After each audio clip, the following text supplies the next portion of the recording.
It's Tuesday, June 22nd, and you're listening to the Beer Temple Podcast. Remember, this is what we wanted.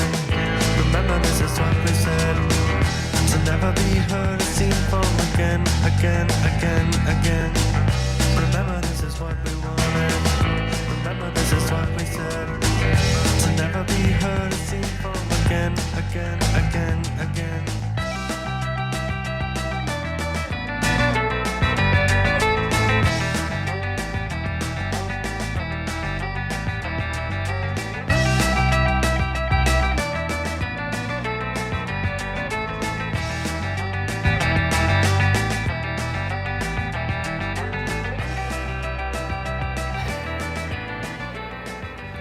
All right, I'll start. Okay.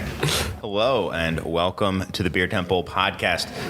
This is a little bit different. We're giving things a fresh start. I know I said that in the past, but we really have changed a whole bunch of stuff. So I just wanted to reintroduce you guys to everything that's going on. You may have noticed the name has changed, but there's a lot that has stayed the same. So I'm going to start there. My name is Chris Quinn. I am the host, one of the hosts of the Beer Temple Podcast. And we're not coming from Studio B, as always, but I still do want to thank Lumpin' Radio and its fearless leaders, Jamie and Logan, for having us on. And I want to thank Serge, Mixmaster Serge, on the fader right here. I can't wait for some hot fades that are going to be coming up. So get ready, guys, because we're going to have some hot fade action. And faded on the faders. Yeah, exactly. Classic Serge move. And, one thing that is kind of new but has changed a little bit as well is it's not just going to be me now. We're mixing a few things up, and I've got a co-host. So in classic Beer Temple Insiders Roundtable podcast, really tradition was first time guests Gen 1 have to introduce themselves. So first time co-hosts have to introduce themselves. Why don't you go for it? Mike Shalau of Is Was Brewing, co-founder and brewer, and frequently derided guest of the former Beer Temple Insiders Roundtable podcast. Yes. I think I hosted the most hated or the most polarizing episode, which was actually a different podcast, but we launched on the Beer Temple Insiders Roundtable. Radio. The Zombie Dust Radio Hour. Zombie Dust Radio Hour. Yeah, people loved it. Well, we knew people hated it. I assumed people also loved it. So yeah, it still gets referenced. I think some of the most hated things that the show has ever done spawned are also the things that are brought up the most. Right. So that's what the magic we're trying to recapture by just integrating me even further into the fold here. It's like they said with old Howard Stern. People who love Howard Stern listen to like an hour on average, but the people who hated it would listen for like 3 hours on average. And so this is going to be a 9-hour podcast, Rogan style. So expect about 3 hours of Dust exclusive content. You got to wait. Nothing's more relevant than Zombie Dust. It's at the end though. We got to string it out. You can't lead with the hot content. You got to stick around for that if you want the hot Zombie Dust news. And really, so much news, so much has changed with Zombie Dust. I mean, is it still the currency of the future, or is it the currency of now? It was the currency of the past and future present. Oh, okay. Yeah, exactly. I like it. Yep. Well, why don't we talk a little bit, Mike, about the show, and then we do have a guest, and we'll introduce. Jake Guidry is the guest. Yeah, we need to come in hot. Yes, sir. Yeah, we need to the hottest takes in the game. Exactly. To come back. That's what we said. Like, what are we known for? Hot takes. All right. Well, we need to serve up piping hot takes. That's right. Boiling. Hottest tea. Hottest tea takes. Capital T takes from. So yeah. But anyway, let's just talk a little bit about some of the stuff that's changed. So, obviously, I mentioned we're not in Studio B. So what I did is I brought Serge all the way over here. He lives here now. He lives in the beer temple. He lives in the beer temple. Yep. And he was squatting for a while. You were trying to get him out like a raccoon in the ceiling. Exactly. And you're like, finally, I bought a mixer, Serge. Let me fade something. Yeah. That's what he said. I haven't been faded or fading. Yeah. So if you hear a little hustle and bustle in the background, that is the actual beer temple bar. That's the people enjoying themselves. Church service at the temple. Exactly. Yeah, they're coming for service. People revering beer. So some things are going to be different. But one thing that I don't want you guys, we've been getting a lot of, just very recently actually, people asking if please bring the podcast back. So I have. I got a lot of different Gmail accounts. Yeah. Right. A lot of Netflix free trials, a lot of requesting the podcast back. It's true. And I even got a little bit of hate mail, a hate comment, because we do those little guessing game videos on Instagram, and someone was hating on it and being like, "You can't bring the podcast back. You're doing this crap." I'll never. I don't understand. I feel like that's better content, personally. Yeah, right. But anyway, but the Insiders Roundtable is coming back. It's not gone, right. But we're just going to do it every once in a while, right? Right. I think the idea was that the whole point of the Insiders Roundtable was to let listeners in on like discussions we would have sitting around drinking beers about what we feel and think about the industry, and a lot of that was news based at that point, right? There's a lot of moving and shaking happening when that show was really hitting its stride. And so I think what we're going to try to do now is find other entry points to those conversations. So not just like this, what Lagunitas sold and all those types of things, but just like things that we feel about trends or news sometimes, and then some other focused content. Yeah, absolutely. So we're going to get some, we'll do some interviews from time to time. We will have the round table. And then I'm really excited. We're going to do kind of like style or category dissections, and kind of going even into the history of styles a little bit, and kind of where things, where things got to where they are now. And I think that stuff's really cool to kind of contextualize where the industry is and how it got that way. Yeah. Keeping in mind, always serving up piping hot takes. Never forget. The soul of the show. Yeah. Is that we're just a bunch of idiots. Yes. So we're not Ron Pattinson. We're not. We're not Randy Mosher. We're just telling you from our perspective and what we know about these things. So. Exactly. And we're also going to do. Sometimes we are Randy Mosher, though he's been on the show, so I guess I can't say we're not Randy. And we're also going to do just like opinion piece shows, right? Yeah. Which is going to be a lot of fun as well. I think we're going to call it "Why This Sucks," and why we're wrong. And why we're wrong. So, like the whole point being that I feel like there's a lot of stuff going on in the beer industry right now that a lot of people in the industry do not care for. But we want to find a way to talk about it in an honest way, while also trying to see good in it. Right. And seeing like why these things are important, why they're happening, but also be honest that like some things are happening, some people aren't that psyched about. Right. And no one ever wants to be negative on the show, so contextualizing it as like this thing sucks and we don't like it for these reasons, but here's reasons why it's good, here's good things about it. Yeah. To be fair and nuanced instead of just negative. That's the reality of it, right? There are always good and bad things about these. And I suppose. I think the funny thing was, as we were talking about doing that, we were both excited about it, Mike, and we realized that we needed to farm out the positive part. That we would do the complaining, and then we needed somebody else to tell us why we were wrong. For some things. I'm sure there will be other things that you and I will disagree with, or that we can come at with both a positive and negative slant. Yes. But we'll be us curmudgeonly saying things that we are not in love with currently, and then finding a person or ways to understand the good in it. Yeah. So I'm excited. I'm excited that to called have you again? on the show. That is called Why This Sucks and Why We're Wrong. At least working title. Yeah, let us know what you think of that title. Yeah. Let us know what you think about all of this. Because, Yeah. again, we're just a couple idiots. And we're going to be reading letters. I do have some letters that we'll be getting to in future episodes. So thank you for sending those guys and gals. And you can continue to do that at insiders at craftbeertemple.com. And we've even talked about maybe doing an all letters show as well. And if people want to mail physical letters, where should they mail those? Oh my gosh. Do not send them to the Co-Prosperity Store. You need to send them to. They will never, ever show up. I'm not even sure they are like set up for mail service there.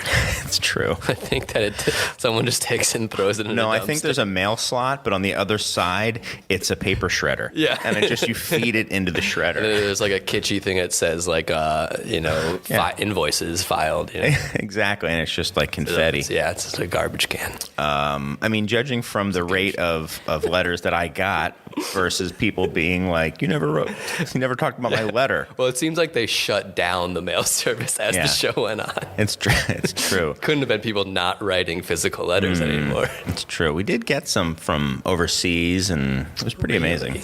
Yeah, we did. Yeah, for sure.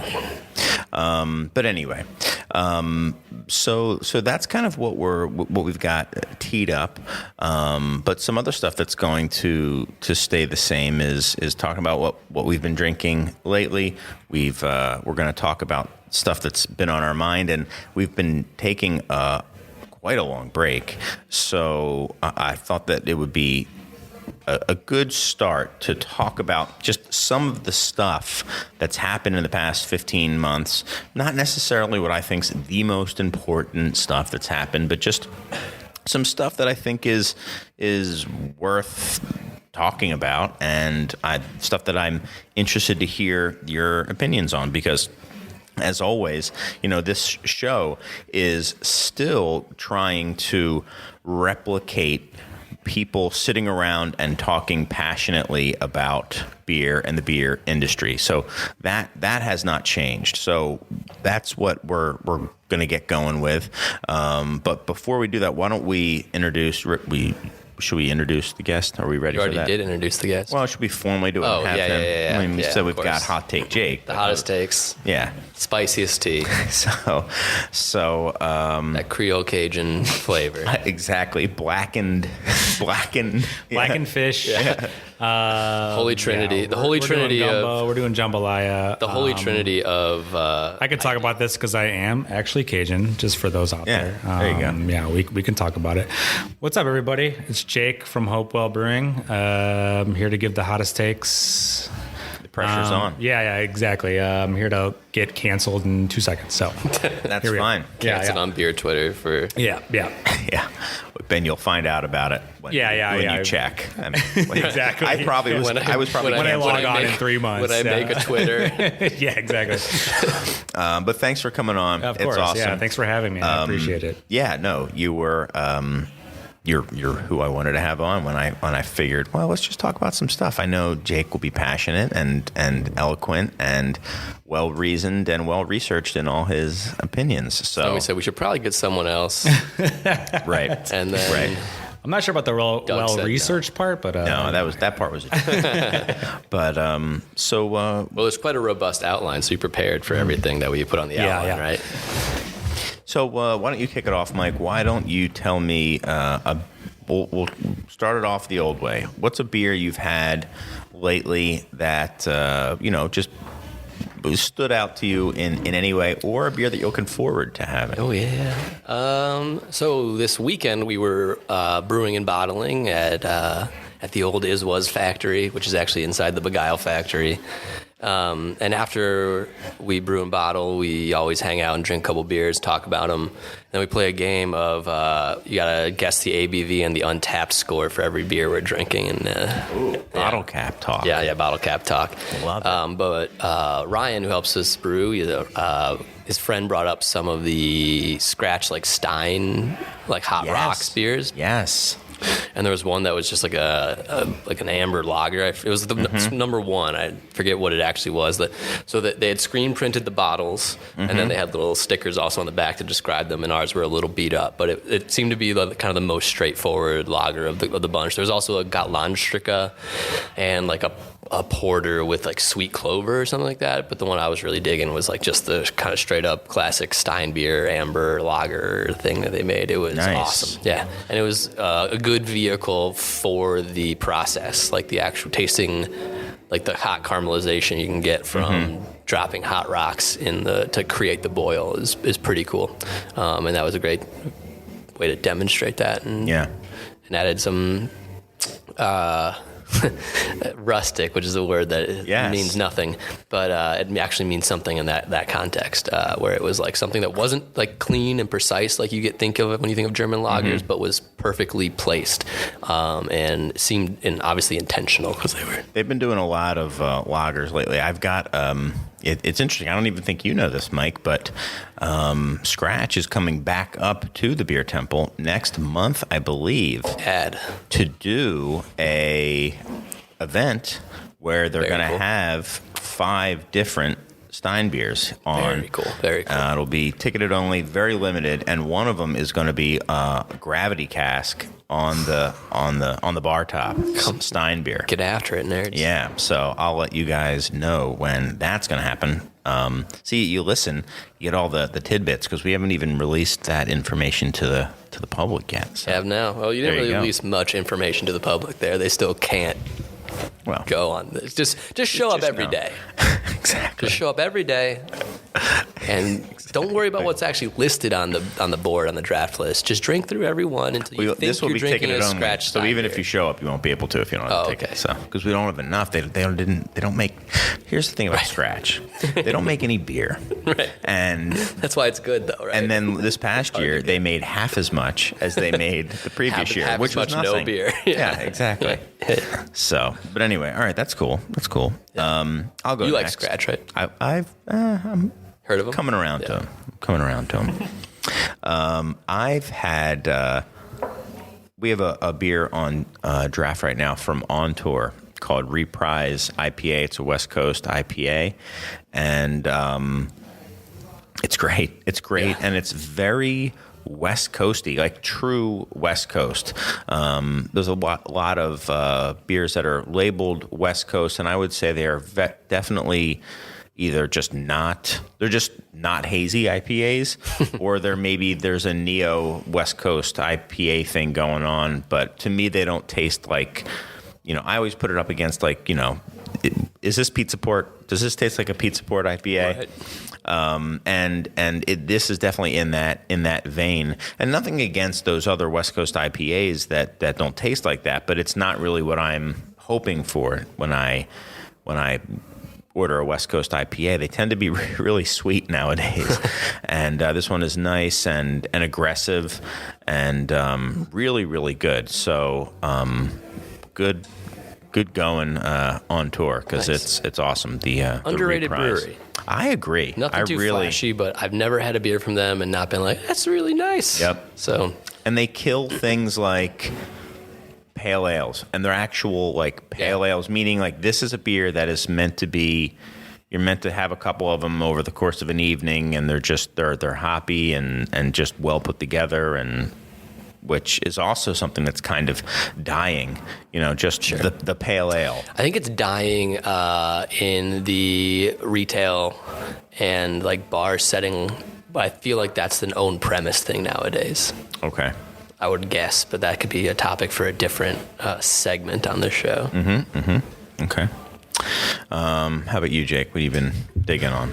Well, to interject on the pale ale talk, I will say before I talk about the beer, I will say that Hopewell's top seller is a pale ale, 5.5%, classic Simcoe, Cascade, a little bit of Mosaic, give it a little bit of that modern punch, but we've seen that category do well for us. I mean, obviously, when I bring that up to other reps in the city, it's actually very surprising to them. So, but I will say it does well for us. So I think there's something to be said about pale ale in the city, and we're super pumped that that's like our top. That's lead. awesome. Yeah, it's great. It's It's been fun and it's very classic. It's Ride or Die? Ride or Die Pale Ale. Great. Yeah, I love that beer, and it's crystal clear, clean, hoppy, bitter, piney, citrusy.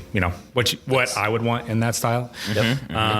So yeah, I think there's a place for it, and anyway. To digress, the beers that I've been drinking, actually, just before here, I came from Cruz Blanca, and Another underrated brewery, I'd say. very underrated, Very underrated and got a chance to talk with Jacob over there. I just popped in. I was just kind of hitting up some accounts. I'm a sales rep. In the area, so I was hitting up some spots and decided to, hey, I haven't been to Cruz Blanca in a minute, and went in and had a few things, and Jacob, who's the head brewer over there, saw me and started sampling me on some stuff, and everything they do is fantastic. So I couldn't say a specific beer necessarily, but I had the Coco Frio, which is like a tropical lager. Like pineapple? Yeah, pineapple and coconut, I believe. Sounds like. And he showed me some the corn grisette, which was amazing. I've had that. It rocks. Yeah, I really love his perspective on beer. Him and I click on a lot of things, just talking about stuff, and I think they kill it. And I don't get down there too often, unfortunately, into the West Loop and drinking beers. And but if you're down in the West Loop, you got to go hit up Cruz Blanca. It's a premier beer spot. And it's cool. I mean, we're talking. I would definitely put Hopewell in the same grouping, but it's just coming to me right now, a hot take, if you will. Nice. But like Cruz Blanca, On Tour, Hopewell are definitely. Counterculture might be a strong word, but they are definitely serving. A different type, I think, of craft beer drinker than like the Phase 3s and Hop Butchers are. Right. And I would say, and even like some of the bigger guys, like Half Acre and stuff, seem to be kind of trending one way, and you guys are kind of trending. I don't know if you're trending the other way, but like staying. I don't know, like keep continuing to put out stuff like. Well, go ahead. Yeah, I would say that for us, it's when you talk about the trends in the market, it's not like, we could look at breweries that are going wild right now, that are young and just going crazy in terms of their production and going crazy. So like Hop Butcher, Phase 3. For us, we couldn't just make a hazy and then say, okay, we're going to be that size now. We had to every brewery has their own path, and you kind of have to go by what makes sense for you individually and your crowd and all that stuff. And it's a give and a take. People say you brew what you want to drink, and that's people say that, but people that's say not that true. Exactly. And there's also the other side of it's like, well, you can brew what's popular. I mean, it's not to say that you could just open up a brewery today and do only hazes and be successful. That's not even the case either. So every business is different, and for us, we've found our niche. We think in the last year specifically of just for Hopewell, it's about being accessible and like you said, I appreciate what you said about us doing stuff that's not counterculture, but just like filling in the gaps probably. I think because or serving the maybe not as well, they're not silent, but they're not as loud majority or segment. Like there are people who still want to drink these beers, but if you're judging on bottle caps, Right. Well, I think you also got to remember, like most of the beer served in America is lower ABV clear beer, and if you want to say most of the craft beer served in America is still relatively lower ABV clear beer. Like certainly hazy is still ascendant and very popular style, but the majority of the beer being made is not. So squeaky wheel gets the grease kind of stuff where you pay attention to those because they're bombastic and loud. But I think the majority of people that drink a volume of beer don't want to drink only that. So I don't know. I can't say that if I say, well, I think people are coming back from hazy a little bit. I've been saying that literally for 3 years. So, I mean, it's just like, if I just say it forever. So I was doing some like direct to consumer deliveries out in the suburbs today, and we have this one guy who buys malt beer from us in Glen Ellen, and I was out there doing an event at another store, and he told me then he was listening to the back catalog of the Beer Temple's Insiders Roundtable podcast, and we talked about it again today, and then in the context of like how we're going to try to recontextualize the show and get to those types of conversations without that explicit content of like just driven by news and stuff. And we started talking about some of the like his years back now in like 2018, and it's like the takes, some of the and ideas, and like about like at one point I think he said that someone said it's like an alcoholic like carbonated water, and like it's like the idea that was something where it's like trying to describe what a hard seltzer was, right? Was something we were wrestling with, and then I saw probably all of us being like, it's not gonna last, but we're gonna have to get him to like, he's actually going through it, like compile some of the best worst takes. Oh man, that would like, be amazing. We're gonna have to go back to those like Please spare me, year end shows No, and be like, it. how many years in a row did someone predict the end of hazy IPA? How many years in a row did someone predict the return to classic styles? Like what? Like what? I know, it's so true. Yeah, it's hold on. Rewind for a moment. You were guessing the bottle cap ratings. So how many bottle caps did the Steinbier get from scratch? None of them had enough ratings to actually have a. No one cares. Nobody cares, loser. No, there's weren't enough people that had them. That's kind of what I mean. It's like, no one cares. No one's checked this in, but. I mean, well, it's one of those things like there probably were like 7 ratings and 6 of them were fantastic, and one guy, it was like 3.5. It's like 3. What are you doing? Like, right. You have to go out of your way to have these beers. No one's like picking it up at Walgreens and being like, what is this? What is this? You had to like drive there to get it, and the person that drives there and doesn't already embrace what's going on at Scratch is just a confusing person to me. True. I'm just going to drive to the middle of nowhere when I have no cell signal, turn, and then get a beer. And then see this thing that is making this no beer, and then be like, you know what, I'm going to give them a really a anchor of a rating. Yeah, right. This thing. Not that it matters. I don't think it's they just care. Funny to like, what's the intersection of Untapped users, people going to Scratch, and people that don't like Scratch? It's got to be a specific. His name was Steven. It was one guy. Huh. Yeah. Steven. I saw you, Steven. Yeah, we see you, Steven. We know what you think and how you rate things bottle cap-ily. And Chris will find you. I'm going to find you, and I'm going to show you what Scratch really is. But, hey, guess what? We're going to take a little bit. What is this, a station ID?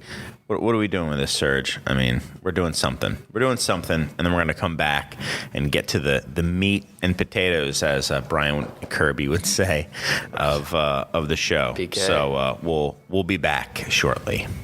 Little pound time. Yeah. Welcome back to the Beer Temple podcast. I am Mike Shalau. I'm here with Chris Quinn and Hot Take Jake Guidry. Hello. Yeah. Hello. Thanks for being with me, guys. Yeah. I think we're going to move into the like things that have happened in the last, I don't know, 17 years since we did the last episode? Nothing. Next. Nothing's happened. Yeah. Not necessarily the most important stories, just things that like were impactful for how we move through the world every day in craft beer. It's one thing that I think it has got very intense during the COVID, and then it's probably going to continue going, is the can shortage. I think that was a big thing that affected a lot of breweries. And I was talking to someone about it today, and there was like a Credits Just the article about how for the next 2 years, all the cans were supposedly allocated. Whoa. And it's so it's certainly that way. Certainly that's like the idea of what's happening right now, right? Is that it's really hard to get cans. You're getting cans from places you never got cans from before. I mean, my hot take on it is that will eventually kind of stabilize, given that like there were probably very, very large breweries assuming they would need these can contracts when they had to go from heavily draft packaging to canning during a period when all on-premise was shut down. Is that what was driving the can shortage? Was the fact that bars were closing, so there's no draft, so that beer had to go into cans? I think not. Yeah, some of that. I'm sure there's other factors, given that people were just buying more things to take home, not even in the craft beer space, in the regular beer space, and then in seltzer, non-hard seltzer, and hard seltzer was growing, and all of that's packaged, no one's buying draft LaCroix. So the more people were staying at home and drinking that instead of it, so all the aluminum was going there. But part of what made me think of it is I saw an Instagram post on the Hopewell page recently. You guys got some printed cans with some cool hidden messages on them. And satanic stuff? How have you guys dealt with? Because if you drink it backwards. You certainly can. Drink it from the bottom of the can. Yeah, you spin it the other way. You have to drink it while Wizard of Oz is playing in the background. Exactly. It says be nice punch to a hole each in the other. bottom of the can, drink it, and then you'll be possessed. It's called shotgunning, old man. Well, I meant literally the bottom. That's called blast. But yeah, I just wanted to know what was it like being a brewery that was. You guys were pretty heavily draft, if I understood correctly, and then that's correct. Yeah, had to pivot. Pivot. Yeah, I mean, the whole last year was pivot. Going into the pandemic, we were, let's say, 50-50 draft and package. And, we are self-distro in Chicago primarily. We do distribute to a couple other markets outside here, but like primarily we are in Chicago. And a big focus of our growth since 2016 when we opened was bars. We wanted to be a place where people would drink multiple of what we made, and that's kind of how we focused our production, the kinds of beers that we made, and so they just tended to not be things that would necessarily like fly off the shelf in other scenarios. But with the pandemic and bars closing, we obviously had to pivot from draft and go completely into package. And the pressure there, obviously, is everyone has to do that. And so the cans dried up really fairly quickly. I mean, there's still cans out there, but the cans are going up in price. And what's out there is few and far between. So, for instance, before this, we were doing the 8-ounce cans of Little Buddy, which is a Helles Lager. It's kind of something that we launched with as something. It was actually intended for bars to kind of like be a sidecar with a Bloody Mary, or you get a like a pour of whiskey, but have this sidecar of Little Buddy. And just not to interrupt, but that's was a genius observation of the craft beer market that I don't think anyone else made.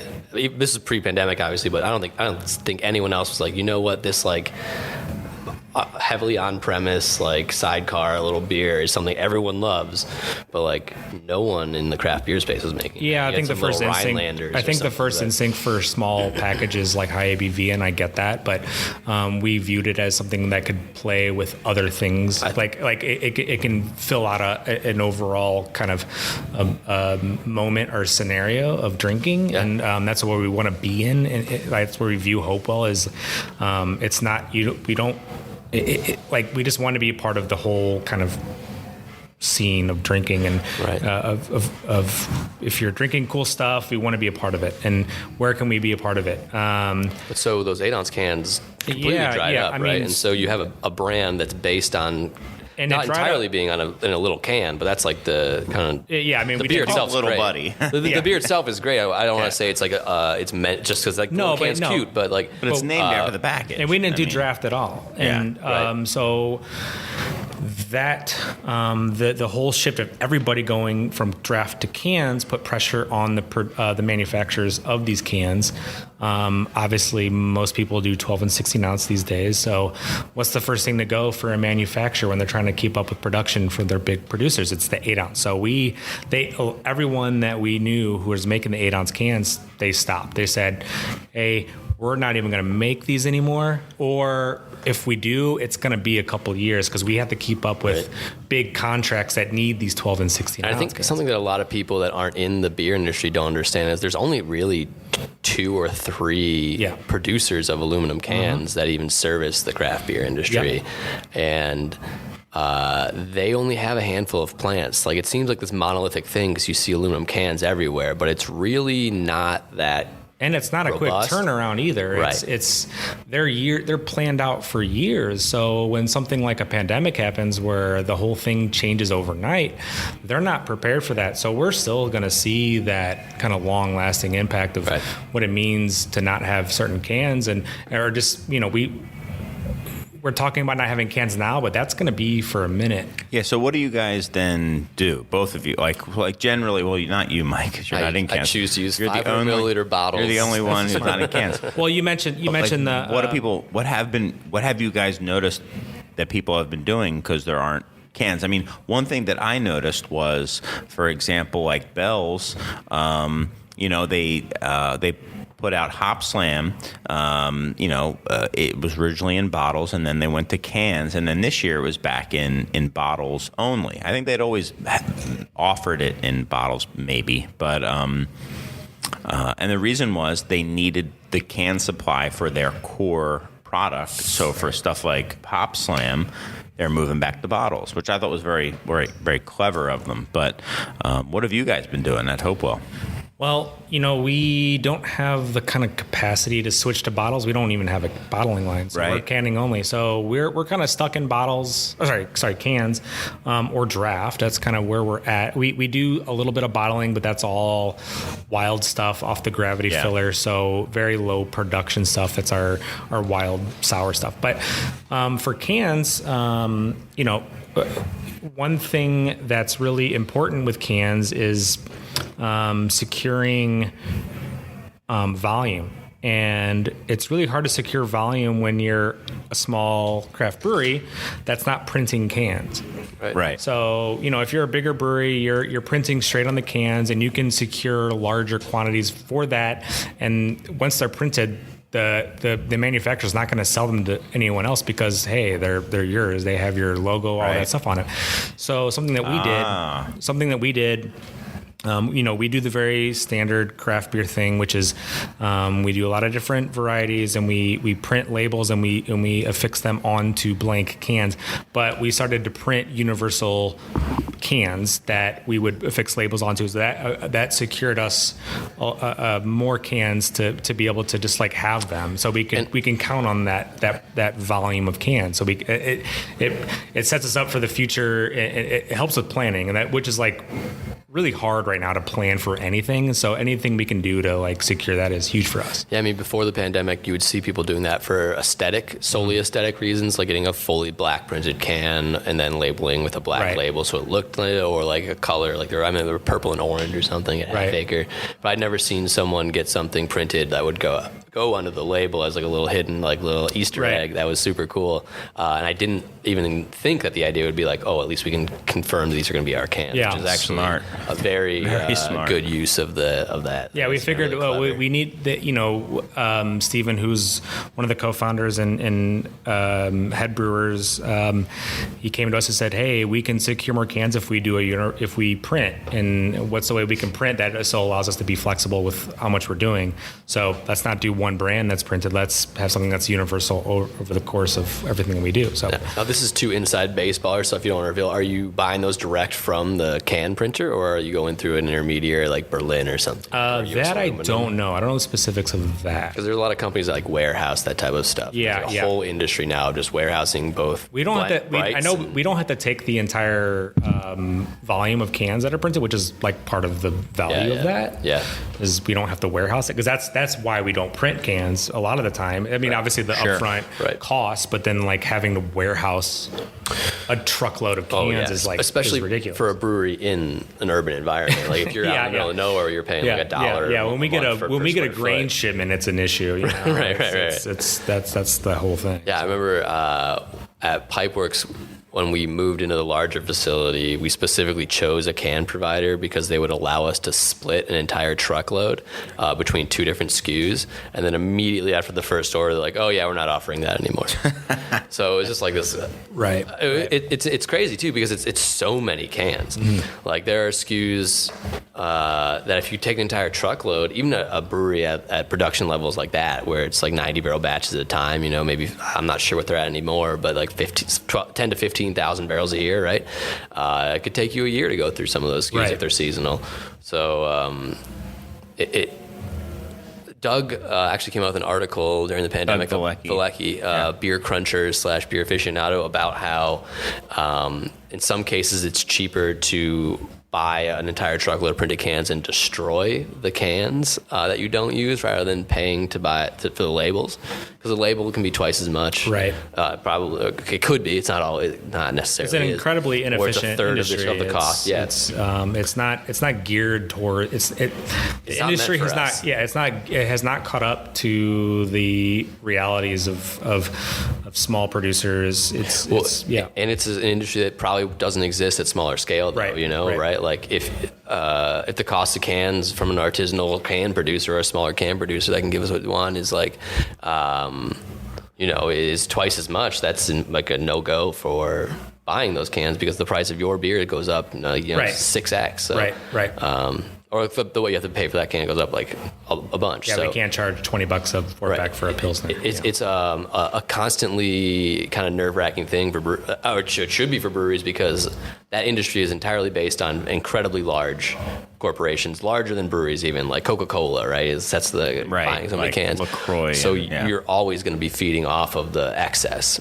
So to be your entire go-to-market strategy be based on what Coca-Cola and PBR doesn't want is terrible. And then also the tiniest, those little 8-ouncers being like the blank 8-ounce cans, like Little Buddy, is like the dribblings, like the sawdust. It's the longest part of the long tail. Exactly. Interesting. But like what you guys did with that is like super clever. I think that's awesome. I appreciate it, and hopefully we can bring it back. But we've adjusted, and we're happy where we're at. So I've got one. I've got another one. I've got a couple, but the one that I want to talk about is I found it interesting that Pivo Pils, which I've talked about on the show, and I think people know that I'm a fan of that beer, is essentially discontinued in package. They did have a variety, like heritage history pack or something like that Firestone put out, and it is still available in somewhat limited quantities in draft, at least in Chicago, because I think there's a couple accounts that have said that they will keep it on constantly, essentially. But you cannot go into a store and buy a 6-pack of Pivo, and for the foreseeable future, you won't be able to. And we can, I can certainly talk about why I think that happened, and Firestone wasn't able enough to keep Pivo viable, or I'd be curious to hear what those theories are after you. Oh, yeah. Okay. Well, I think the theory is that they have Firestone Lager, and now you're an out of market, a brewery that's distributing outside your initial market. In your home market, you have 805, which is their pale wheat 312 style, beer. Right. They're not even supporting it in the home, like the 805 area code style. Right. Yeah. And populated. Right. Taste. So then you have that and Pivo, and then you put a year-round lager like a Helles out there. If you have a Pils and a Helles, it's just, they're not going to compete. And they wanted to push volume with the Helles. They were doing it in multi-packs and all that sort of stuff. And as soon as it came out, I was saying to some people, like, well, one of these is not going to make it, And so that's that. But really what I wanted to talk about was just Can we also just a quick caveat? It's surprising Pivo lost though, and it's not because of the quality of that beer. It has to have been some sort of decision about the economics of making it. It's the cost Perhaps, for sure. 100%. Yeah. Just talk a little closer. Sorry, it's the cost. It's Right, tank time. like, it's the hops. It's a hoppier beer. If you want to hold up an example of a beer that has won more medals and literally defined a style for about 10 years, That's kind of what I wanted to talk It's about. Pivo. Yeah. So, sorry, I interrupted you. You were on a roll. But it's sad to see something like that obviously be an economic decision for a beer that is so iconic. It's overused these days, but it's an icon. I'd say it's the most recent American beer that has achieved, I think, iconic status that I can think of anyway, at least in the industry. I mean, that beer is iconic, and it is like the top of the top, so respected and often imitated, and that's kind of what I wanted to talk about. So I think that beer is pretty much directly contributed to the reemergence of craft pilsners in the way that they are now. There have always been pilsners, but they have changed. They've become they're often dry hop now. They're a little more hoppy. So I think that is directly because of Pivo, and I will go even further and say I will say that is a direct contributing factor. That beer was a direct contributing factor. There is another trend that it is literally the direct reason for, and that is the Italian Pils 100%. thing. 100%. And anyone who says Tipo Pils, if anyone says Tipo Pils, you're wrong. There's a difference between the original and the most influential. Right. I mean, Tipo influenced Pivo. Right. But Pivo is the reason that all those other beers are made. So Tipo is the signal coming from your guitar, but the Pivo is the amplifier that made you hear it. So. And also, I mean, and I've had them both. Pivo is better. Yeah. And wants to admit it, but it's better. Is, yeah. But also it's really because of Pivo that people know even what Italian Pils is. And I don't even think Italian Pilsner would be called a style. If it weren't for Pivo, it would just be that Pilsner from Italy. It'd be dry hop Pilsner. Yeah. It's interesting. I don't think Italian Pilsner is anywhere on the Pivo label. So there's something very, very cool and exciting about. I don't care much for style, but for a style being exciting to people when the brand that brought it to prominence did not use that style, did not use it as a marketing tool. I think that's super cool, and that there's something about that beer that was so compelling that people that made beer obviously were the ones that did this, but dug into what the heck's going on with this? Yeah. Why is it like this, and why is it called something I've had forever, Pilsner, and it's so much different and more alive to me. Mm-hmm. And that's cool. Not many beers did that. Yeah, especially for the most ubiquitous style in the world. Yeah. I mean, Pilsner and the types of the big industrial beer that calls itself Pilsner. And I'm not, if you want to call yourself a Pilsner, that's fine. I'm not going to get into whether, this beer or that beer is technically a Pilsner. That's kind of irrelevant. Right. The point being, to 99+% of the drinking public, those are Pilsners. And when they see Pilsner, that's what they think of. And for it to kind of have reinvigorated craft Pilsner is awesome. And, if that's Pivo's legacy, that's a pretty badass legacy, frankly. Yeah. It is sad to see it go. The good news is there are a lot of other awesome Pilsners now because of this beer that we can have. It's also, I'm just thinking about this now. It's terrifying to see a brand like that that's first through the wall on something like that, inspires all these other places. Probably part of the reason that it kind of went away is there are probably a lot of really good local examples of that kind of beer now, right? Mm-hmm. And so that also is an issue, not just being against the Helles, but eaten by its babies. Right. No, totally. But is it likely that a brewery like that now is going to do something like that again. Like not create a style, but popularize or make available a flavor profile that resonates with people that a bunch of smaller breweries around the country will emulate in a way that's sufficiently good to the consumers. Like, because I think it's now more going to be driven by what's going to make the money. Now, obviously, that's a hot take on is Firestone another brewery Walker. going to do it, or are you saying is Firestone A going to brewery do it? like that, a brewery that has reach like that, where like they can Right. get it in airports and like that kind of thing. Right. So Because they also canceled DBA, right? yeah, I guess. But Firestone did. which is a fantastic beer, but It's no Pivo. beautiful because of its Yeah. individuality. There's no one Yeah. making anything like DBA anywhere No. else in the world. No. Well, No. maybe Well, in the Burton Unions. Is that Sure. But no, it's interesting because we have them both on draft right now. I sound like an ad, but it is funny because we're talking about like That's the beer two like kind temple. of like style defining or like archetypal beers from Firestone, both of which have been discontinued. What does that say for the future of what the beer I like to drink? I mean, I've always liked DBA, but there are people who love it. But I'm definitely a devotee of Pivo myself. Sure, and this is definitely like a long tail effect kind of thing, right? For as far as the context of beers that you like to drink, right?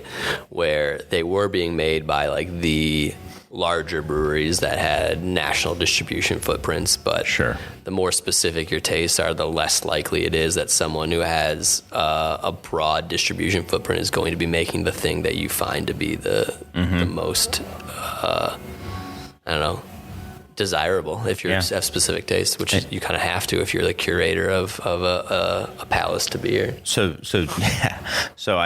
Jake, you just found out about that today, right? That The Piva being discontinued, right? Yeah, right. Yeah, kind of hard to believe, right? Everyone when they first hear it is like, what? Yeah, that's a huge bummer. But expounding upon kind of what you've all been talking about is, and just thinking about it as you talked about it, is something I've just kind of came to the realization. It's not a big realization, but just that Pilsner is kind of it's the beer, it's the style that we've been dealing with in the modern times for the last, over 100 years. Beer flavored beer. That is, and that's where the palate is at right now, and we're kind of. I think over 99%. I think it's like something like 99.5% of all the beer brewed in the world is light lager. Yeah. So to see Piva go away, I that sucks from the perspective of like that's the thing that like got me into it in terms of craft. But I think we're gonna continue to, as far as the current kind of modern era of beer, that's gonna be around. Like craft Pilsner is going to be the thing. That's kind of where the palate is at. Maybe that changes in a long time from now, but I do believe that they created the American craft Pilsner, though. I think we take a lot of inspiration from Firestone Walker. We taste those beers at Hopewell anyway, I should say, and we say these are really well executed. How can we do this? Because for us, there's this kind of, with Pilsner in general, there can tend to be this like dogmatic kind of stick-to-itiveness of like it's got to be this certain thing, and you know what, it really doesn't, in my opinion, and maybe that's blasphemous, but I think the reason Pilsner is great is because it has so many interpretations from a very simple starting point. And if you think it needs to be one thing, then I think you don't understand Pilsner. And to be honest with you, I think there's many different interpretations, and Would you consider Yacht? Have you had Yacht from who made that? Was that Evil? No, it wasn't Evil Twin. It was Stillwater. Yacht. No, I have not. Would you? I'm just curious if you would consider that a Pils, because that's it's years old now, but it was just using New World hops, Right. But basically a Pilsner body, and it was a delicious. I think it had Galaxy in it, which is probably why we're used to anyway. That's it's fancy. Would I consider that a Pils? I don't know. I don't remember how it I'm tastes. just. I also think it's there's a lot of reverence to Germany in American brewing because it's not what home brewers did, and home brewers were making English style beers and messing with them, and that's how you create like Sierra Nevada, right? But then it's like, well, the pros make these lagers. I have a theory about that as well. Go on. Yeah. Well, so I feel like this was one of the first times where it's like, well, these aren't technically the rules of how you would make this. And I remember talking to Sebastian Sauer, I think is how you pronounce his last name, I think from so. Freigeist, who is a very iconoclastic brewer, right? Breaks down the made some like sour beers in Cologne and did these things you don't do in Germany. And then we were talking about like dry hop Pilsner, and he was just like, well, it's not a Pilsner. Like it's even this guy who is like breaking all the rules of German beer when he's making them, like Pilsner, he was like, well, if you dry hop it, then it isn't a Pilsner, it's something else. You can't call it Pilsner. It was interesting to an insight like religion. into It's like why dogma. why is like this thing so sacred. It's like, well, even this guy who is giving double birds to like the German brewing tradition, Pilsner, he was like, And see, that's why I think I disagree with that, because I think what's sacred about Pilsner is because it has so much to be interpreted within a very narrow range of brewing. Sure. That's what's fun about it though too, is because there are these disagreements about the style and tank time and all this stuff, but it's fun. well, I think there's also this interesting liminal space between here's the traditional definition of something and a style guideline, and then that being meaningless. And the liminal space in between that is like we're doing something different with it, but it can still be identified mostly as this Right. thing. And then you get to certain points where you're like, what the hell? What's IPA anymore? Like, you know? So German beer has yet to really be touched that much by that, even in American brewing. So. Sorry, I keep nailing the damn table. We're going to take another break. I will say that generally, though, I think we are less style bound. To us, style is a marketing term, and I Americans. think, Yeah, for and I sure. think the Germans take it a little bit more seriously than us. It's not 100%. just if you call your porter a stout, then you're good to go. We're going to take another break. We'll come back. Welcome back to the Beer Temple podcast. I'm sitting here with Jake Guidry, aka Hot Take Jake, HTJ. and Mike Shalal, a.k.a. Geez. I mean, I don't even know. How many nom de Strong beers Mike. do you have? Strong Mike. Mike Strong. Dusty. Where are you, Dusty? Is that Aaron? Yeah, I think I you're don't know. Dusty. I don't know. You don't who that know is. anymore? Okay, yeah. Where's Aaron? I've We gotta heard get that name in a long time. Yeah. Yeah. I haven't been called by that name in a long, long time. You're like Ben Kenobi or whatever he said. Yeah. So yeah, I haven't heard. You got it. Never mind. I'll just be quiet. Great hosting. So we're thanks. So we're what beer are you guys pouring on? This is Levan with bergamot, which is our first mixed culture beer from his was. So it's it's fermented in oak barrels with a mixed culture of stuff I grew up from my sourdough starter, like our house saison yeast, some like lab Beautiful. strains of Brett, and then when we would get drunk after work and guess bottle caps, if we liked a mixed culture beer, we would pour the dregs into the barrels as well. I love And then this was conditioned on only the finest New Jersey grown bergamot. There's Nice. actually like an exotic citrus grower out there called like Boomy Growers or something like that. And they grow like yuzus and bergamot. So we had them overnighted and hand zested them and juiced them. Yeah, it's got a great like lemony citrus, I get like lime, a bright, ton of lime. Yeah. So it's this like bitter. Yeah. It's technically an orange, I think, but it's like an Italian bitter orange. It's the main flavoring component of Earl Grey tea. I know, and the listeners love me to talk about the thing I'm tasting. It's tasting great though. Appreciate it. Yeah, of course. Yeah, this is great. For the Preach. listeners at home, for those who don't know, Mike, and Hopewell, we collabed on a beer. We did collab on a Did we beer. not? Yeah, we I did. think this Indeed. show's a big commercial. Yeah. Anyway, no calls to action. It is a big but, commercial. It's called Your Store. Yeah, it's called The Store. If you're interested in a collab between Hopewell and Iswas, you may be able to find it at Beer Temple. Yeah, I think so. We did a beer decoupage, 3 series, but it was a fun beer, and I really liked it was a series of beers, and I think it turned out really nicely, and it was really fun to work with you. This is awesome. Yeah, it's fun to work with you too. So one was a like kind of the beer for cutting, the beer à coupage, which is like just the straight. We just made up that style, but yep, well, style's made up. Exactly. It's a marketing thing. Yeah. Tell that to as we were Sebastian.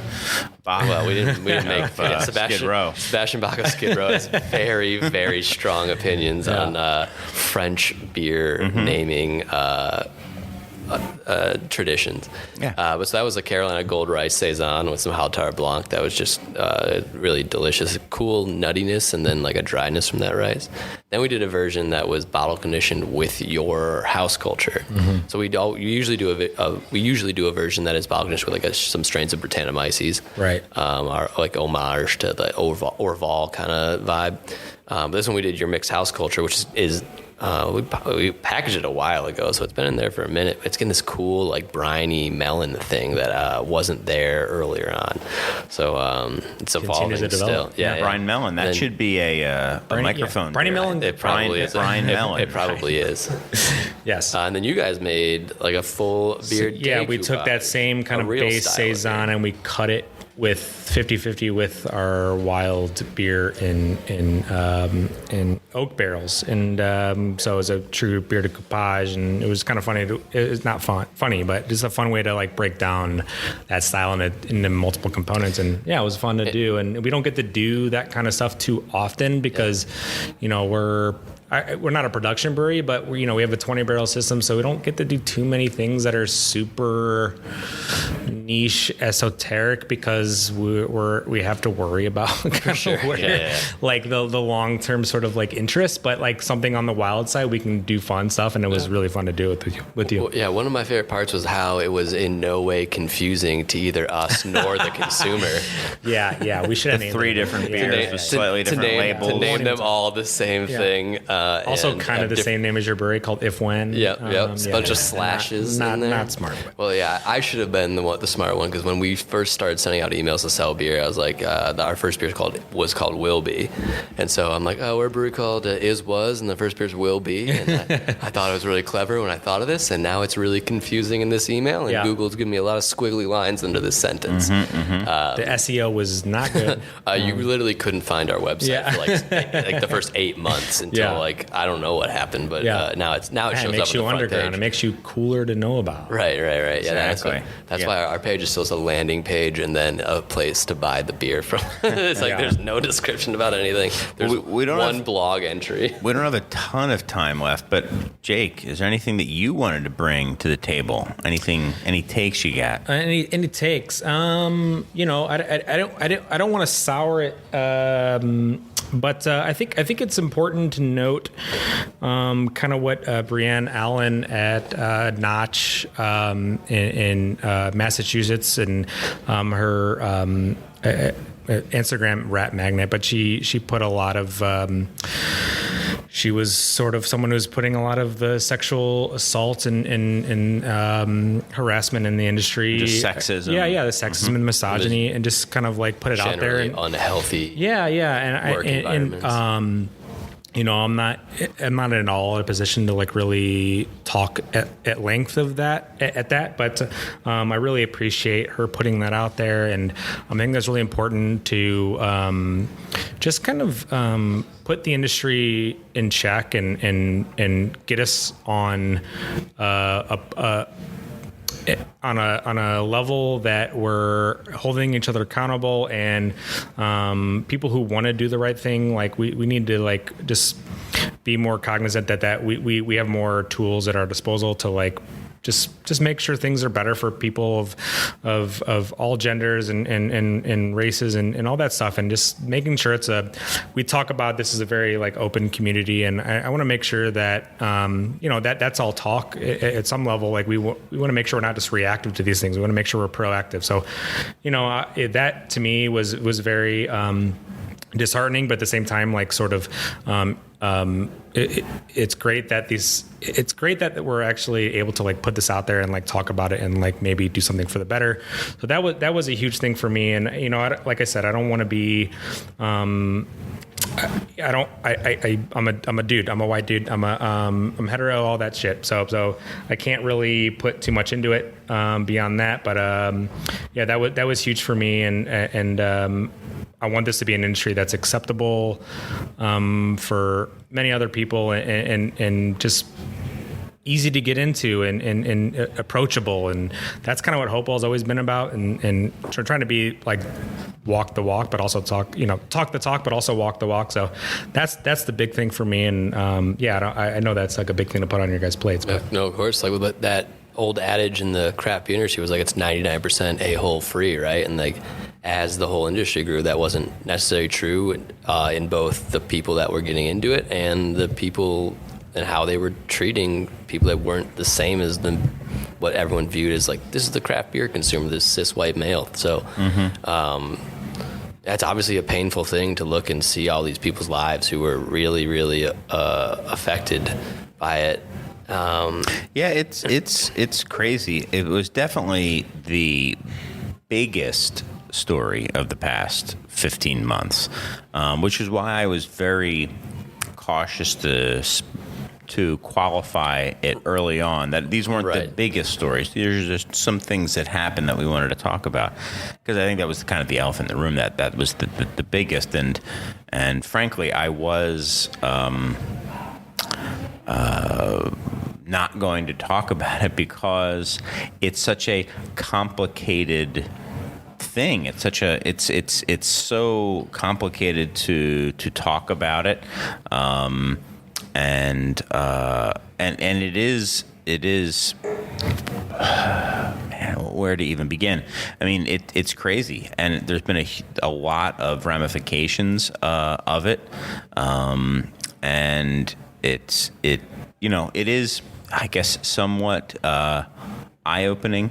I have a lot of questions about it, but then again, I'm also a white male, heterosexual, so nobody wants to hear necessarily my opinion, but this is my show along with you, Mike. Right. And so here we are. I mean, I think that's like, it's as like a cisgender white male, it's hard to know how we're supposed to talk about it, right? Well, I'm just going to talk about it. Well, I'm not sure, but obviously, like to see anyone in pain or anyone hurt by people in this industry is horrific, but I don't want to try to dictate, just because we have a show, I don't want to try to dictate what the conversation around that is.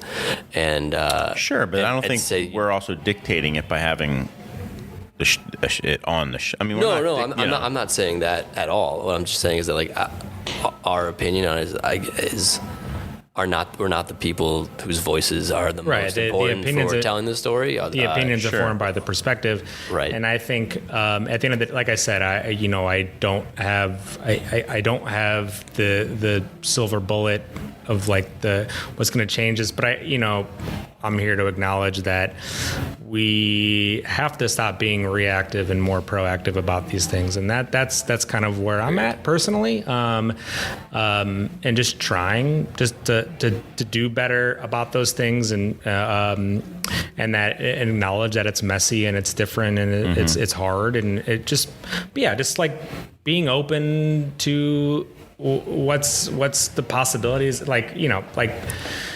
the industry in general, like the alcohol industry is it's already kind of inherently sure, yeah, right. It is what it is because there's alcohol involved, right? So it's already throwing so many things. And you're also like, the industry is revolving around, it's centered around other people partying, right? Other people letting loose, other people relaxing, other people doing all those things. It doesn't need to be partying necessarily, but it's like, it is part of it. And it is just being aware a of social lubricant, as I've said many times on the show before, and that can be, good and bad. And also as the industry grows, it can be good and bad. I might get in trouble, but I just have to say the format of that stuff is not my favorite. the way the these things anonymous. come out Yeah. like that, it's not my favorite. I don't know how else to say it, and it gives me a lot of inner turmoil, because there's a lot of things that I think maybe do need some light shed upon it. I know somebody who was, I'll put it lightly, sexually assaulted, and was at a beer conference, we'll call it, and went around a corner and was face to face with the person who had done it. That's messed up. Yeah. That's crazy. That sort of stuff happens, and it's bad news. And even to say it in those kind of flippant phrases, I don't mean to kind of take away from it. At the other end of it, I've talked to some women in the beer industry who were not a fan of how that whole thing kind of came out. Not that, those women speak for all women or anything. I think that's kind of what I'm saying, is that, it's not one size fits all. I also know someone who I would consider to have been caught in the crossfire, and whose life has been changed forever as a result of it. And if I had to guess, and there's no way that I can, that nobody kind of at the impetus of this intended or desired for that outcome to have happened. I don't know, but it's just a guess. So it's so complicated, and I've got so many just different feelings about it. And I even feel bummed that I'm thinking about that when there's more important things like, like sexual assault happening Right. in it. But, it's very complicated for me. But I wanted to at least say that Right. format, to me, something about it is not... doesn't sit well. Sure. Completely well. We're obviously in the middle of, or at probably the very beginning of, a necessary larger cultural shift from what was the behaviors that were acceptable to behaviors that should not be acceptable. And at the beginning of any of those things, the instruments for correction are blunt. So while it might not be like the most acute way of doing it, it's a way that It's a way. it's the way that actually gets things to move. And I'm not someone who's saying there's collateral damage or anything like that, but as we correct the ills of the entire society in this way, not just beer, we'll get better at it. But like you have to make the moves, I suppose. You have to do the things that will shed light on the darkness. Like the only way to drive out, like, those things are dark, man. Like the way that not just the sexual assault parts of it or the sexual harassment parts of it, but like there was a lot of stuff on there about how it's not always the healthiest thing to work in this industry, and it's not always a great working environment. And Right. It's one part of a larger issue. Right. Not even just beer. It's just working in this country. It's a larger societal problem. It's working in the industry. What about alcoholism, and what about that? How that gets exacerbated? That's one part of many different things that are problematic, and craft beer is, it's not immune to the issues of society at large, and we have it's to part of understand the that. larger Yeah, society, exactly. so it deals with the same things. I think we try to approach problems as like it's beer specific, it's this thing specific. This is societal. This is Right. So can we approach these problems from like making sure the right people work at certain breweries? Like, no, this is gonna keep, like, unfortunately, in my opinion, this is not something that we can address until we address societally, like on the larger structure, like Right. And you know. And there is something to it happening in the craft beer industry in such a large scale that they make the stories become personal because you might know someone, or like, and it makes you understand both sides of that, what it feels like, especially as like someone who does not feel like a lot of that stuff's happened to me, but someone who you can see stories of people that were assaulted or abused, or people that have had their lives changed because they were subjects of the stories. It makes it much more real than just watching these kind of things on like TV or like the hashtag Me Too, like just the larger story of it is not as personal. I mean, they're horrifically human and real stories, but until you know someone who's also like using it and talking about it, I don't know, it just doesn't hit the same way, right? Right. And hopefully that's not a terribly dumb take, but it just. I think a lot of people that work in this industry are being blindsided by, thinking that it's kind of impervious or immune to the like societal kind of like pressures and sure. That like by virtue of being in the industry you're not exploited as a laborer, or there's all these things. Honestly, it's probably one of the worst industries. Yeah, exactly. Yeah, it's because it's a cool industry to be in, right? So people want to be there, and it's probably more exploited than like being a bartender, like where no one's bartending for free. No one's bartending because it's like cool to be at that spot, and like you're gonna work for drinks at the end of the shift. Like no, like you're working for those tips, and like beer is not like that at all, because that it's extremely exploitative, and that's something that I like. This whole movement with Brienne and I think that's a huge part of it with sexual assault and misogyny and all this stuff. But I think it's a larger problem of just like pressure and like on the worker, and that's something that I want to see get better, and I don't know how that gets there. Maybe it's unions. That's where I'm at. I think that's where we need to go. I know that locally unions have been squashed. I know there's been union organization that's been squashed, and allegedly, so I won't say the specific breweries, but bigger breweries in the city that have done that stuff. And but people know that there's pressure on themselves, and they want to align, and they want to get a better lives for themselves. It's not just enough to be at a brewery. Right. You want to have a life. You want to make a life for yourself. There was a moment, a significant moment of time where it was like, oh, it's cool that I work this brewery. And I volunteered at a brewery for 9 months before getting paid, just because I wanted to be in the industry. I wanted to be part of that brewery. And it worked for you. Sure. In some ways, man, but like, I mean, you can't. I'm not. So let me come out and say I am generally pro union. I am pro union in the beer industry. I think it's a great idea. Not being totally schooled on the intricacies of it, but I think like unionized labor is a good thing, especially in a manufacturing process. I also think that. Taking advantage of unpaid labor is not a good thing. It's something that unions would pretty much squash quickly.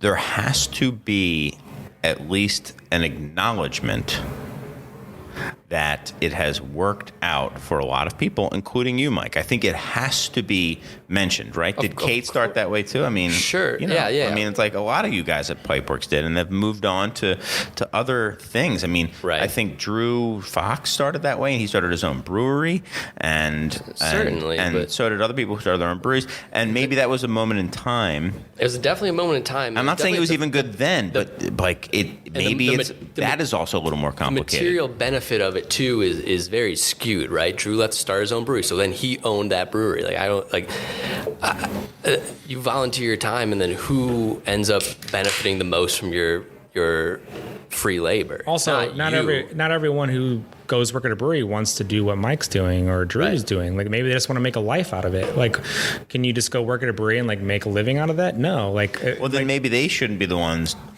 donating their time for free. If you wanted to be an apprentice, maybe that's but I different. guess it's I'm saying Mike's the exception to to the thing. It's like if you're just looking for work, like, hey, I'm trying Sure. to, so. Well, then, yeah, but then don't work for free. I mean, I don't know why I'm being the devil here because, like, Yeah, you're backing yourself into a corner that you. no, I mean, whatever. I'll, Yeah. because here's the other thing is I don't generally agree with that either. I mean, I've said it on the show before. But I think it's very important. for every person like Mike who started their own brewery or Drew, how many people did that who didn't do anything? I mean, you got to know people who just like ended up at Majority of bars. the people- Yeah, ended up at majority of bars the and people it's who like, volunteered there did not end up in and what did they do? What did they have the show for? They gave up 6 months of their life working for free. Right. Right, but man? So I think it is again. It's hard. It's hard because I do think that it's very easy for the businesses to justify why they can't pay people, and that's bad. That's something that I've never done. I've not only that. I mean, I've given benefits and stuff like that early on because I think it's important. I think it's important for people who are working to be compensated and to be cared for because who the heck else is going to do it if it's not your employer, sadly, in our country. That said, I think we still have to reckon with the fact that there are people who have done this sort of semi to totally unpaid apprenticeships, and it's worked out. I mean, now that I think about it, I mean, didn't the founders of Pipeworks also do it themselves at Destroys, or were they paid? No, they volunteered, and I'm not saying that all like volunteer labor. And I'm not trying to put you on the spot either. I'm not. I have people that volunteer to help us brew, but we brew. There's a difference between I was working 4 days a week or 3 days a week unpaid for 9 months, right, and me asking guys to come 2 days a month for like so. And then there's like the work environments of that breeds is chaotic and often toxic. Mm-hmm. Man, like I don't. You also got to ask. You also got to ask, like, who are the people who can afford to not? Right, I'm very privileged that I was able to. Well, hey, man, I mean, welcome to America at that point. But, I mean, look at every successful person, and their parent is like a hedge fund. But owner. but that's a part of the whole situation, right? So I'm not saying that's a problem with the beer industry. I'm saying that, like, again, going back to like this is structural. This is societal. Beer doesn't have any unique issues that aren't issues of society at large. So that's kind of it goes back and forth. So I'm agreeing with you in some respect that it's like, hey, it's not just. And I agree with you. Yeah, it's I mean, not I just want just to put beer. that out there again. It's this kind of what it's going to happen in society as long as this is how it is. And the people who can take unpaid internships or who can do this or that, they come from money, or they have scenarios where they don't have to. It's not livelihood. So like, what does that end up looking like long term? It's the same people getting those jobs. Totally agree. And that's why we're recreating the same people in this industry. It's because it's who has money. It's all top down. We know this. So I'm just saying this is we're just seeing this long term sort of reality. Problem. Yeah. I think that's happening throughout society right now. Honestly, I think it's getting worse and worse. Like you said, I mean, look at look at Hollywood and all that stuff. Yeah. It's all just complete people who have the ability to just move out there and try things and stuff like that. But there has to be an acceptance that's saying we just shouldn't do that isn't going to work because someone's going to be able to save money by not doing it. They're going to be happy. The person donating their time will be happy at the time for at least a little bit, or they wouldn't have. It's on the people that would accept the free labor to make sure that is an equitable exchange, right? That I wrestle with this all the time because I literally can't afford to pay the people that help us, right? I pay myself less than minimum wage, right? So, and I probably I've been there. I've been there. I pay myself nothing for years. So the ask of those people, and the expectations, and the fulfillment of those people, and the communication of what you have to give has to be explicit. And sometimes those are hard conversations. And I would say you direct that energy of like not being able to pay yourself upwards, not downwards. Right.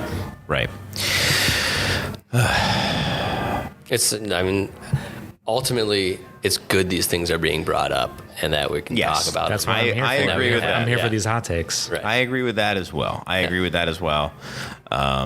think we all agree there. I mean, Right. it's good that this stuff is being brought up. It's good that, and we can all talk about how things could be better. And hey, I'm here to be the curmudgeon. And then go So- out and do it, right? So this Right. this show's And what about is doing ideas it- and talking right. about it, but then it's like, well, how do you go and affect change in the world? Right. I'm someone who's very prone to philosophizing and to only We're figuring thinking it in out. We're still figuring it out. But then you have Yeah. to take that philosophy and go into the world and try to do better. Well, we're going to have to call it off for now. In the future, though, I mean, I guess we could always have an after hours little extended period, but I think the we need to Patreon. we need to give, right. If you want to set that up, go for it. Keep the money. Jamie, I think, we're done. So thank you guys. Jamie's going to yell and we'll, see ya. Later. Goodbye. Bye. Welcome back to the Beer Temple podcast. I'm here with Chris Quinn and Hot Take Jake Kidry. Yeah, man. We're just going to wrap this show up with a nice little bow on it. Yeah. So we had probably a 20-minute rant fest, right? We don't want to talk about what we were. You got to get your yayas out now. We're not. Yeah. We We can say whatever the F we want, but I don't curse, so. Yeah. So we can't say We, whatever. we can't were say some discussing words. exactly when they introduced the Citra in the whirlpool for Exactly. Zombie Fest. Exactly. And there's, I think it's there's a lot of debate. yeah. It's a hot subject. So what's going on is Maybe we it's had to not so end the hot. show for Lumpin' Radio, but this is for the podcast only. So you podcast listeners are getting the, I don't know. This is something that literally on the fly we thought of, we being Serge and I. And Serge is like, listen, I can fade it. And I was like, there's no way you can fade this, dude. He's like, dude, I can fade it. So he Serge did. faded out Yeah, at 10 right. minutes into the show. Exactly. This is radio silence the whole time. It's true. It's like cans. Who cares about cans? Right, Fades right. it out. So I will say, I think let's have some. I think we just kind of exited out of the last conversation. I don't want to get it ramped back up, but I do want to say that I think that we all generally think that there's some issues in the industry And society at large. and society, but expose this is a themselves beer to us show. through the Yes, industry. yes. There are definitely issues, and we're all trying to figure out, I think, earnestly, Yeah. the best ways to correct them. I genuinely think all three of us want it to get better. So At the end of the day, why would you want to? I mean, personally, I don't want to work for an industry that isn't yeah, cool, right? You Yeah. know, like, Yeah. I mean, cool in all facets, not just, the cool beer, but it's got to be cool for everybody to be in it. Great. so I'm happy with how this show went. Mike, what do you think? For the first one out, not too bad. Not too Yeah. shabby. Not too. What's that mean? Shabby. Oh, shabay. I do have a positive. It's like French. So you asked about the last year, but I'll give something positive. Okay. On that, on the. This could be your final thought. Hot pause. hot new rules. hot takes. Yeah, exactly. Hot rules. Yeah. No. And new no-nos. I think the last year for us at Hopewell, the cool thing that we were able to do was start doing different styles that maybe we weren't doing beforehand. So I got to tell y'all about this 80 shilling we did. I know Chris is all about it. But we're out here.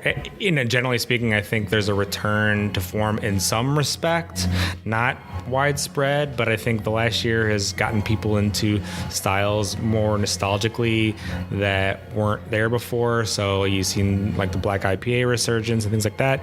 And I can only talk about us at Hopewell, but we're brewing some English pub ales, and that's really exciting to me, and they have traction. And Chris, have you had the 80 shilling yet? I haven't. I'd heard about it, but I have noticed a desire for those pub ales. Yes. And I Yes, sir. think it's because the import market is something else we could talk about in a future episode in the last 15 months has basically evaporated. Yes. The import market Yep. is at the lowest point, I would bet. Well, in shipment too is like well a big over part of that, 20 right? years. Right. Like, Shipping is talking insanely with backed the up, like, too. I was Yeah. over. Oh yeah. So I went over to Hopleaf and was talking with the buyer over there, and he was just talking about how they can't get any Nothing. of these Belgian beers Nothing. that they normally have on draft Can't. all the Right. time because of all this shit that's happening in customs. Sorry. No, you don't have. Sorry, You can sir. curse now. Well, I can't until he's got to edit me post. No, he doesn't. This is podcast Oh, cool. only. Okay, baby. cool. This is the Podcast. after. Patreons only. But just. But I dealing- can't curse, so I don't know what it's Okay, so like. he's dealing with just not having the like delirium and Mm-hmm. Duvel and all these things, and I gotta make a stop over. So no, it's they just had a Roadhouse on that is kicked though, so they have Eyinger pills. Nah, I live right by there. I go there a lot. Actually, gotta actually do some. Anyway, but we're having a fun time making those styles, and there's not many local breweries doing them, and it's fun. So yeah, Cool. Glad I turned Hopleaf on to Roadhouse anyway. You turned this entire city. Yeah, right. So, well, cool. Thank you. Genuinely, thank you for coming on. And course, it's yeah. always great Thanks for having to me. hear your Appreciate it. takes. Hot, cold, any Hot, cold. temperature. They're all Any hot. They're all hot. temperature. They're all boiling hot. 212 Fahrenheit, There you 100 go. degrees Celsius. 451, because I just want it Yeah, to be yeah. like Oh, wow. spontaneously Yeah, combust. Burning. That Yeah, too. just as soon as they're out of your mouth, it's just fire. Spitting fire, literally. Hot fire like Dylon. Hot Jake. Yeah. Well, Mike, here we are. Here we are. It's just down to you and me now. You, me. Yeah. We've cut it was Jake's kind of mic. weird that Jake just completely bounced immediately after that, and Serge just. Yeah. Serge left 3 minutes in. No, I mean Serge is here. He's got his finger on the fader. You're I not see. yes-anding me right now. That's true. You're not right. right. Well, he was gone, but now he's back. It's just you and me, though. I watched him check out mentally. That's true. Right. Exactly. You're right. I didn't yes and you. But it's Serge's. He's part of the Honestly, fabric of the show. Couldn't do it without Serge. Well, literally. If this last year showed us one thing, it's that we can't do it without Serge. That's true. Because That's true. We're all like, we want to do this, but Serge isn't here. Well, thank In you, a very Mike, real way. for doing the show with me. Thank I'm you. excited to Thanks for having I'm me. very excited to have it back. I'm happy with how this show went. I'd love to hear from you guys out there. So, if you want to send a literal letter, that'd be amazing. But let's be real, you're probably going to send an electronic letter to insiders@craftbeertemple.com. And come on, just like actually open up an email. You all you're listening on your phones right now. Just like open up the mail app and just send us a note saying anything. Rate and review on iTunes. Oh right, I'm supposed to say those sort of things. I'm don't very even know- very bad at that. I've never rated or reviewed the show on iTunes, but you guys should do that. Yeah, there you go. And thank you guys so much for listening. And we'll be back next week. We're gonna have a whole different format, and I'm excited for it as well. It's going to be Me too. quite different. Probably some steamy takes. We'll see. Definitely steamy takes, and I don't know. We'll see how it goes. We're gonna feel it out as we do it too, so we'll evolve over time. Yes, absolutely. Well, thank you guys. Thanks everyone. Thanks again to Lumpen, obviously Serge, our guest Jake, and Mike. Do we have like a catchy, snappy little way to end the show from here on out? No. Remember, this is what we wanted.